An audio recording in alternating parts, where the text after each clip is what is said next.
എഴുതപ്പെട്ട ഒരു വചനം ദൈവത്തിന്റെ മക്കൾ വിശ്വസിച്ചാൽ അത് പൂർത്തിയാക്കാൻ ദൈവം ജാഗ്രതയോടെ കാത്തിരിക്കുന്നു. ദൈവവചനം പൂർത്തീകരിക്കപ്പെടും. വചനം വെറുതെ പോവില്ല. വചനത്തിന് അങ്ങനെ വെറുതെ പോവാൻ പറ്റില്ല. അതുകൊണ്ടൊരു വചനം വായിക്കാം. യെശയ്യാ 55:10 മുതൽ വായിക്കാം. മഴയും മഞ്ഞും ആകാശത്ത് നിന്നും വരുന്നു, അങ്ങോട്ട് തിരികെ മടങ്ങാതെ ഭൂമിയെ നനയ്ക്കുന്നു.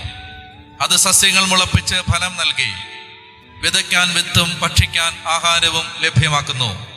എൻ്റെ അധരങ്ങളിൽ നിന്ന് പുറപ്പെടുന്ന വാക്കും അങ്ങനെ തന്നെ. ഫലരഹിതമായി അത് തിരിച്ചു വരില്ല. എൻ്റെ ഉദ്ദേശം അത് നിറവേറ്റും. ഞാൻ ഏൽപ്പിക്കുന്ന കാര്യം വിജയപ്രദമായി ചെയ്യും. മാറ്റമില്ലാത്ത ദൈവത്തിന്റെ സനാതന വചനം പറയുന്നു, മഴയും മഞ്ഞും ആകാശത്തു നിന്നും വരുന്നു, അങ്ങോട്ട് തിരികെ മടങ്ങാതെ. മഴയും മഞ്ഞും ആകാശത്തു നിന്നും വരുന്നു, അതങ്ങോട്ട് തിരികെ മടങ്ങാതെ ഭൂമിയെ നനയ്ക്കുന്നു. വിതയ്ക്കാൻ വിത്തും ഭക്ഷിക്കാൻ ആഹാരവും ലഭ്യമാക്കുന്നു.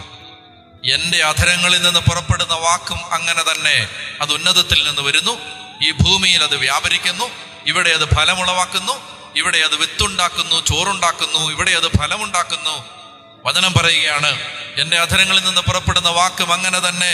ഫലരഹിതമായി അത് തിരിച്ചു വരില്ല. വിശ്വസിക്കുന്നവരെ ആമേൻ പറഞ്ഞോ. ഫലരഹിതമായി അത് തിരിച്ചു വരില്ല. ഫലരഹിതമായി അത് തിരിച്ചു വരില്ല. ലോകത്തിലെ ഏത് ബുക്കിൽ എഴുതപ്പെട്ട ഏത് വാക്യവും ഗുണമില്ലാതെ പോയാലും ക്രൈസ്തവന്റെ വിശുദ്ധ ഗ്രന്ഥത്തിൽ എഴുതപ്പെട്ടൊരു വാക്ക് പ്രയോജനപ്പെടാതെ പോവില്ല. അത് ദൈവത്തിന്റെ വാക്കാണ്, ദൈവത്തിന്റെ വാഗ്ദാനം.